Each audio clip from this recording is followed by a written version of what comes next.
He is the voice of Sunday Night Football. And all of a sudden, I got to call him Hall of Famer now. Recipient of the 2021 Ford Frick Award for Baseball Broadcasting, Al Michaels. Look at you. Congratulations, Look at Albino. you. Yeah. I'm not winning anything.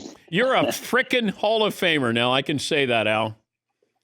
You know, it's pretty amazing because I haven't done a baseball game in 25 years, except Costas and I did a one-off in San Francisco for MLB Network back in, I think, 2011 or 12.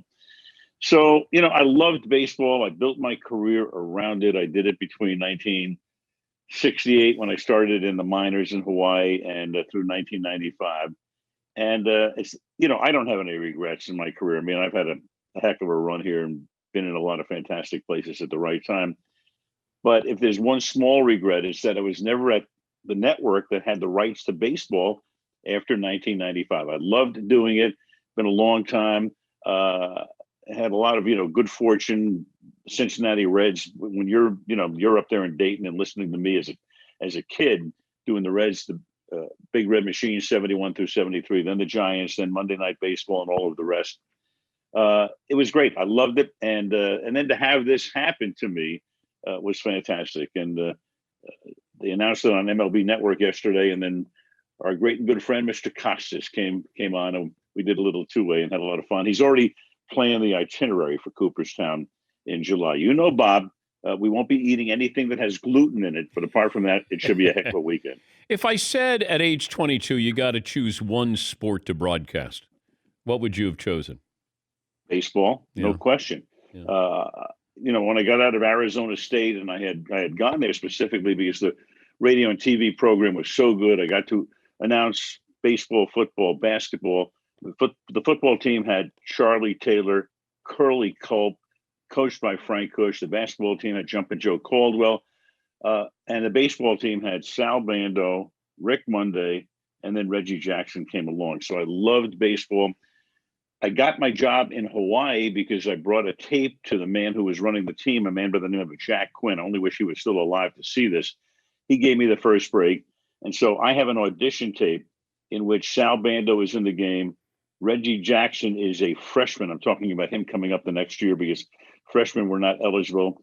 You got Rick Monday, and that's how I wound up getting the Hawaii job. And that was the trampoline, and off we went. So I look back and I can't believe, you know, it's been that long. It's a long, long time ago. And had a little email exchange with Johnny Bench today. So, you know, a lot of memories are flowing back right now.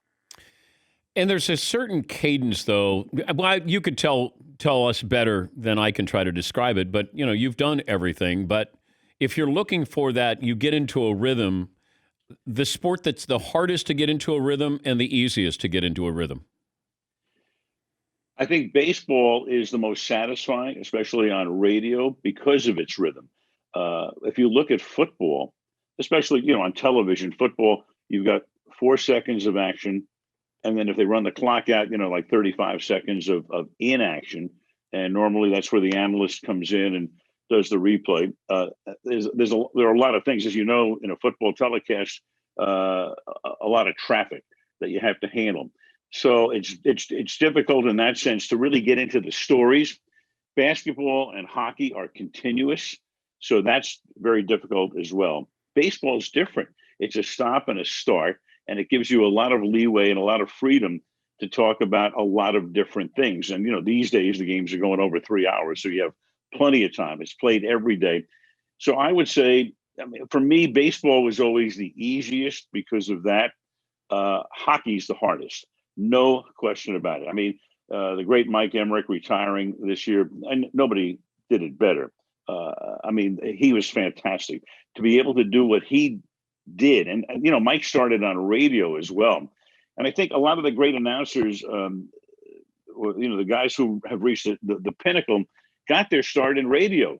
You learn to paint pictures. And I see a lot of the young kids are coming up right now. They're going right to television. So I don't know what's going to happen in the future, but I do know that those of us who, you know, Marv Albert and Mike Emmerich and the guys who, you know, have come up through the years, we all got our start in radio, and I think that was tremendously beneficial. What was your first professional game like as a broadcaster? Well, it was, I guess, minor league baseball in Hawaii. in 1968. I guess that would count as the beginning. I went over there and we're playing the Eugene Emeralds. I think Larry Boa was playing in that game, and Greg Luzinski and Joe List and people like that. I was very nervous, but I had grown up in Brooklyn, and then our family had moved to Los Angeles. Ironically, the same year the Dodgers came to LA, so I never missed a beat. And I've been listening to Vince Scully since I was 6 years old. And by the way, one of the great calls I got yesterday on the answering machine, it's Vinny congratulating me, joining the club, and then we had a Oh, great conversation last night. I mean, that he's is great. when I think of you need a mentor, and in a way, Vinny was my mentor because from the time I'm 6 until I go to Hawaii and start my career, he's the voice I hear in my ear. And I probably tried very hard to imitate Vinny when I started. And then I had to kind of find my own path and my own cadence. And I didn't want to sound exactly like Vinny, but clearly he taught me baseball by listening to him all of those years. He taught me, pretty much how to broadcast. And then, through the years, I got very lucky too. I mean, I had so many great mentors. Bobby Winkles was the coach at Arizona State. He would go on to manage the White Sox, the A's, and the Angels at different times. In Hawaii, Chuck Tanner is the manager. And he would go on to win the We Are Family World Series with Pittsburgh in '79. I go to the Reds. I mean, think about this. I've got Sparky Anderson, Pete Rose, Johnny Bench, Tony Perez, Joe Morgan. You think I learned a little bit about baseball there? And one of the great things for me is that in the 3 years in Cincinnati, I had to do a Sparky Anderson 10-minute radio show every day. So I had at least 10 minutes with Sparky. The Main every Spark, single it was day. called, wasn't it? You remember the Main Spark, brought to you by maybe Stroh's Beer at that time. Of course you remember it. But I would have to, Sparky and I would at least have 10 minutes alone to tape the show, which very often turned into like a half an hour. So I got a PhD from Sparky. And think about this, because we did not only every regular season game, we did all 30 spring training games, and the Reds got to the playoffs twice, into the World Series once when I was there. So I probably did 600 shows with Sparky Anderson, and that's how I got my PhD in baseball. And you bring up a great point. We're talking Al Michaels, Sunday Night Football play-by-play, now Baseball Hall of Famer, the recipient of the 2021 Ford Frick Award for Baseball Broadcasting. Learning on radio, because radio really, I fell in love with doing this by listening to radio, whether it was you, Marty Brenneman and Joe Nuxall, listening to talk shows, Pete Franklin out of Cleveland. I was fortunate, but I'm listening, and the power of just listening to words and then creating your own picture, whatever that might be, is really powerful. And I was never able to master a play-by-play, but it did help me in communicating in what I do on this show. And that is, don't take it for granted they know what you're talking about or what it looks like. You got to make sure you explain it to them, and always think of the radio listener more than the TV viewer. No question. And especially in my era in Cincinnati, there weren't that many games on television. So the vast majority of games were radio only on WLW. And I would always picture, maybe a guy sitting on a porch in Corbin, Kentucky, having a beverage and sitting out there, in the twilight in the summertime. And I was kind of doing the game for him. It's so much different now, of course, on television and with social media and with streaming and all of the rest. It's so much different. But if you go back to that point in time, you're exactly right. It's radio. I mean, to this day, I think about, we go back to Vince Scully for a second. And Vinny did the games until, the 4 or 5 years ago. So Vinny was in his late 80s when he stepped away, and he was still phenomenal. And I can't tell you, listening to him from the time I was 6 till the time, I'm Vinny's 88 years old in his last season. And I'd be driving, back home from someplace, and Vinny would start to tell a story, and I'd have to stop the car in the driveway, keep it idling, and just hear the rest of the story. I mean, that's how compelling Vinny was. He was just the master of that to the day he retired. And it's so true. This is where you really, cut your eye teeth, earn your chops, or whatever you want to say about it. But radio is the way to go. It's so much different right now, as we know. I also, as strange as this may sound, the greatest call you ever had with a baseball game had to do with the '89 earthquake when there was no action on the field, but there was so much action around you. Your composure, like you handled that like you were Peter Jennings. I mean, you handled it like a newsman, and you knew the area, but that might have been your greatest call at a baseball stadium, Al. It was certainly the oddest. You don't rehearse for an earthquake in the middle of the World Series.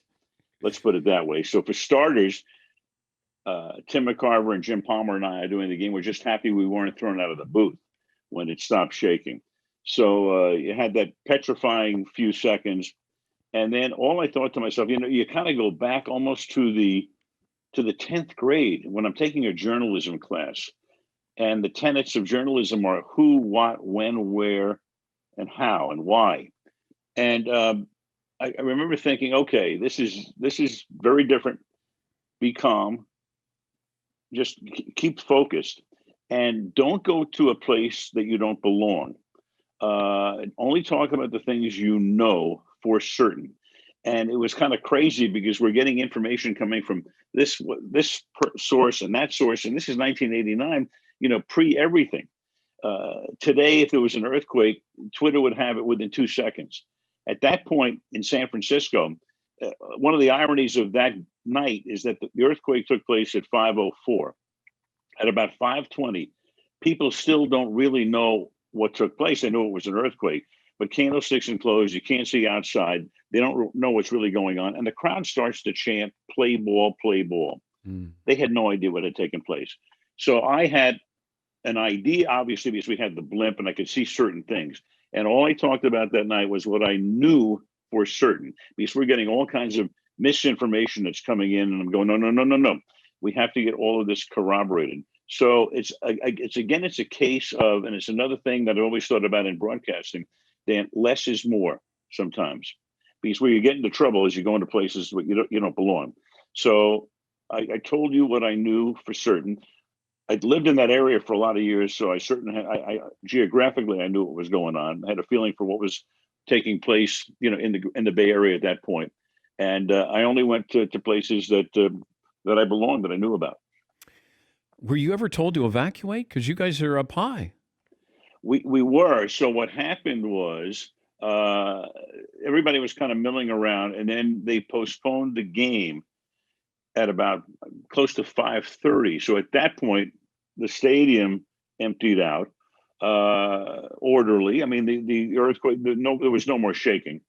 And I went down because we did not have communication to the extent that we needed it in the booth. So they brought me down to the truck, and I did most of the analysis that night from the production truck.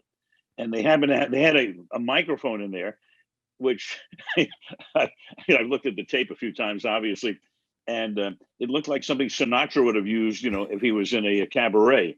It was all sparkly, and but it just looked like something a guy would be singing at a nightclub into. So I had that, and I was there for a number of hours. Right, in fact, they kept me there until after 4 in the morning because they wanted me to go on Good Morning America, which started at 7 Eastern time. So it was quite the night. It was a memorable night. It was unbelievable. And, I'm just, look, people say, was that a great thrill for me? No, it wasn't a great thrill. It's a tragedy. That was a tragedy. Yeah. People are dying, billions of dollars of damage and all of that. I wish it had never happened. But, when something like that happens, you just have to you hope that you're equal to the task. And at least I was able to hold the fort down until they were able to get the news people out there. Proud to know you. Proud to consider you a friend, and very happy for you, Al. Thanks for joining us. We appreciate it as always. Likewise, Dan, anytime. You know that. Thank you. I just hope I give you a little bit of a rating spike and not a dip.